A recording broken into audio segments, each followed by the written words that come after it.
ये आप बाबा जी के क्या लगते हैं? छोटा भाई। छोटे भाई हैं। हाँ। बाबा जी के बारे में बताएंगे कि कैसे अचानक को वहाँ जाके बैठने का बाबा जी तो अच्छा। जी महाराज जी, ये बाबा जी का पूरा कहानी बचपन से अभी तक का बताएंगे, जानकारी देंगे। बाबा जी 16 फरवरी 98। आज मैं आपको लेकर आया हूँ छत्तीसगढ़ के रायगढ़ जिले में स्थित एक ऐसी रहस्यमयी स्थान जिसे कोसमनारा धाम से जाना जाता है। आज के ज़माने में चमत्कार को मानना नामुमकिन सा लगता है, पर रायगढ़ में स्थित कोसमनारा धाम में बैठे सत्यनारायण बाबा जी को देखने के बाद सच सा लगने लगता है। क्योंकि आज के ज़माने में इतनी कड़ी धूप, कड़कती ठंड और मूसलाधार बारिशों के बीच खुले में बिना छत के बैठना बहुत अपने आप में एक चमत्कार ही कहा जा सकता है। यहाँ विज्ञान फैल है, क्योंकि बाबा सत्यनारायण ने सीधा प्रकृति को यहाँ चुनौती दे दी है। हर मौसम, हर कठिनाई, हर परिस्थिति में एक ही मुद्रा में बैठे तपस्या कर रहे हैं। इनकी विशेषता हम आपको आगे दिखाते हैं। के बारे में कहा जाता है कि उन्होंने मात्र 14 साल की उम्र में सांसारिक जीवन को छोड़ दिया था। 16 फरवरी 1998 से शुरू हुई यह तपस्या आज भी जारी है। स्थानीय लोग बताते हैं कि बाबा न अन्न लेते हैं, न जल की चिंता करते हैं और न ही किसी से संवाद। यहाँ का सबसे बड़ा रहस्य उनका मौन, उनकी दिव्य दृष्टि, जिससे लोग अपनी समस्या का हल पाते हैं। आइए बाबा से मिलते हैं।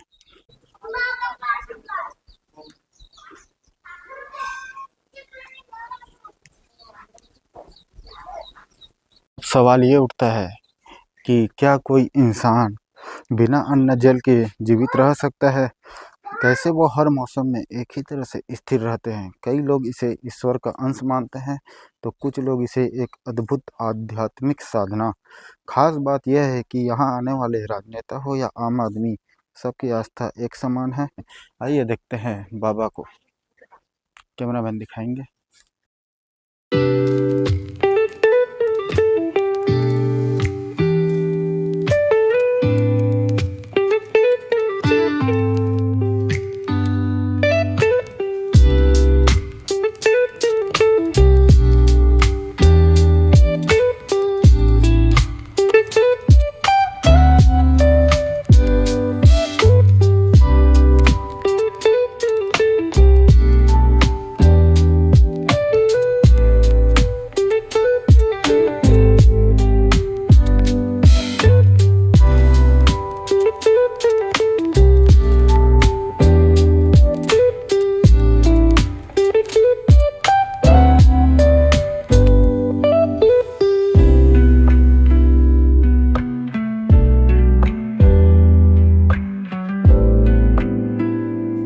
जी महाराज जी, बाबा जी का पूरा कहानी बचपन से अभी तक का बताएंगे, जानकारी देंगे।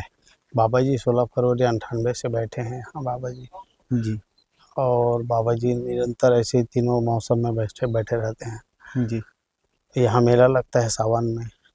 जी 12 जुलाई उनका बर्थडे है, उसमें भी भीड़ लगता है। जी गुरु पूर्णिमा में तिलक लगाते हैं बाबा जी, उसमें भी भीड़ लगता है। जी सब लोग आते हैं, डेली भीड़ रहता है। अभी तो देख ही रहे हैं आप भीड़ को, यहाँ भीड़ जी कम नहीं होता है। जी और जब से बैठे हैं बाबा जी ऐसे ही निरंतर जाप कर रहे हैं। जी किसी से बात नहीं करते हैं, आशीर्वाद देते हैं रात को। रात रात को आने से 1 बजे आशीर्वाद देते हैं बाबा जी। जी रात को उनसे मुलाकात हो सकती है। जी और अन्न जल कुछ ग्रहण करते हैं? जल क्या पीते है? हैं, इच्छा होती है तब उनका थोड़ा बहुत उनका इच्छा होता है तब। फल वगैरह? बाकी कुछ नहीं, कोई सिर्फ नहीं जल देता ही है पीते हमको। हैं? जी यहाँ से बैठे खाली बैठे हुए देखेंगे सब लोग। किसी से बात करते हैं? बात क्या नहीं है? करते हैं, मौनी बाबा है बाबा मौनी है। जी। जी इनके जब पीछे कुछ? शिव जी लेके आए हैं इनको और बैठा है बाबा हाँ जी, वही, तब से उनका बैठे हैं। कहानी बताएंगे, कैसे ये बैठे, क्यों बैठे, क्या हुआ? बाबा फिर वहाँ से अपना भोले बाबा ही लेके आए हैं यहाँ। जब आए यहाँ तो कुछ नहीं था, बाबा जी के बैठने के बाद में ये सब बना है। अच्छा जी। जी ऐसा क्या हुआ, क्या घटित हुआ कि आके यहाँ बैठे? भोले बाबा ही बैठाए हैं उनको ला के यहाँ। इसके पीछे कुछ विशेष कारण कुछ? उनको बाबा जी ही समझेंगे। जय बोले।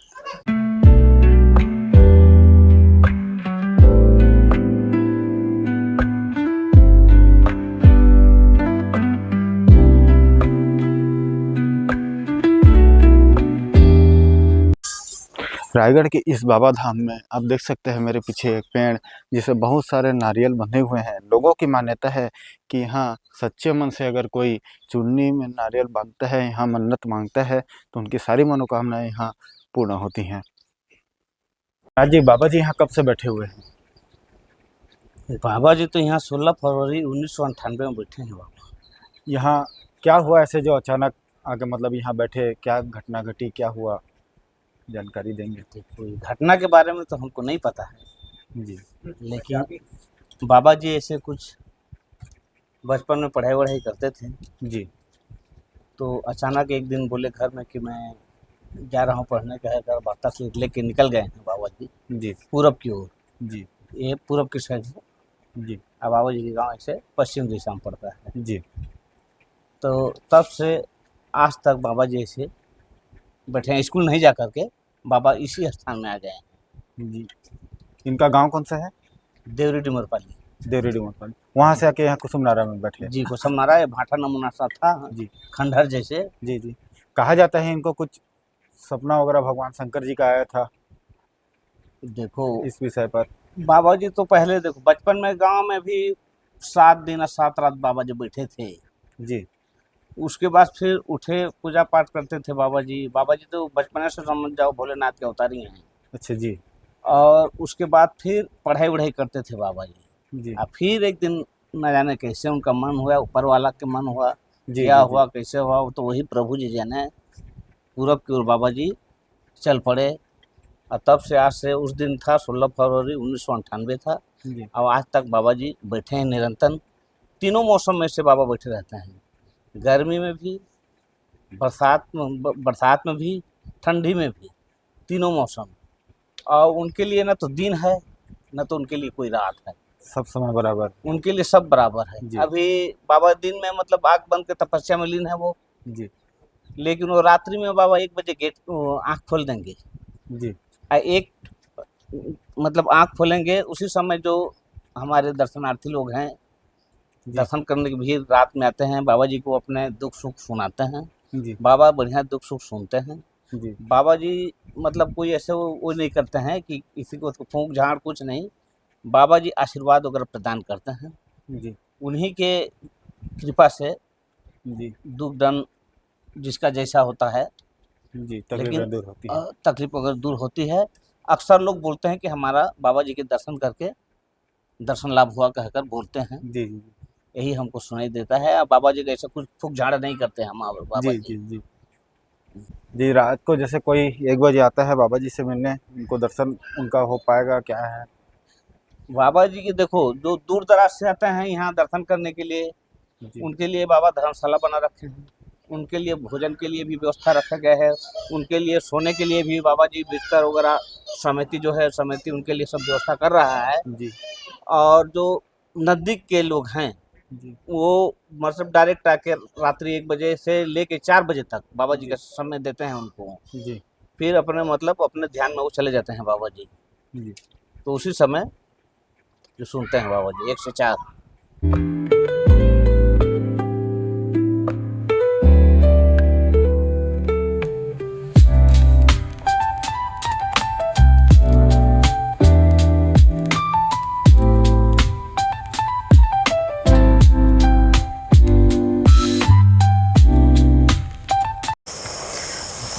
ये आप बाबा जी के क्या लगते हैं? छोटा भाई।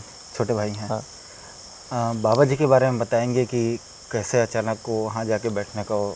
बाबा जी तो अचानक यहाँ से निकल गए सुबह 8 बजे से स्कूल जाने के लिए, लेकिन पता नहीं वहाँ जाके बैठ गए बाबा जी। अच्छा, स्कूल जाने के लिए निकले थे? घर में थे, निकलने वाले थे बस। स्कूल के लिए? हाँ, मतलब ये दिन को गए थे या रात को? सुबह सुबह 8 सुबह बजे। गए। सुनने में आया है कि कुछ रात को उनको सपना वगैरह भी आया था करके। पहले माता जी बताते हैं हम लोगों को। हाँ वही। हाँ, तो क्या बताते हैं इसके बारे में? बाबा जी तो बचपन से ही भोलेनाथ का पूजा करते थे तालाब में बचपन से जाके। ही? हाँ, बचपन से ही हम लोग जानते हैं। तब से गांव में मंदिर में 7 दिन पहले बैठे थे। मंदिर में बैठे थे? हाँ 7 दिन तक? हाँ पूरा जैसे बैठे हैं अन्न ग्रहण त्याग कर कि? हाँ, मंदिर का गेट 1 हफ्ते तक नहीं खुला, जी वहाँ बैठे थे। और बचपन में महाराज वो लोग पूजा करने के जाते थे साइड से, जी फिर बंद कर देते थे। बचपन में कैसे था उनका भाव? बचपन में पढ़ाई वढ़ाई करने के लिए बाबा जी जाते थे डोंगी तरई, डोंगी यहाँ तरह 7 किलोमीटर दूर है। जी उसके बाद अचानक हमारे गांव में बैठ गए 1 हफ्ता के लिए। जी बाद में पता चला इस खोजने से। हाँ। उसके बाद 6 महीने के बाद वहाँ बैठ गए मंदिर में बैठने के रायगढ़। 6 महीने के बाद वहाँ हाँ। बैठ गए। और बचपन में उनका वो कैसा था, भक्ति भाव में थे या शरारती भक्ति थे? भाव में तो सुबह सबसे शुरू उठकर नहा धोकर पूजा करने के लिए जाते थे, अच्छा सुबह से ही? सबसे शुरू। बचपन से ही इनका हाँ, भाव बचपन से। अभी आप जैसे वहाँ जाते हैं तो बातचीत होता है क्या? बातचीत नहीं होता, इशारा बस। आँख खोलते हैं रात को 1 बजे, जी सबको देखते हैं, वैसे हम लोगों को भी देखते हैं। भक्त रूप में देखते हैं या फिर हाँ, भाई के भक्त और भक्त सब। रूप में?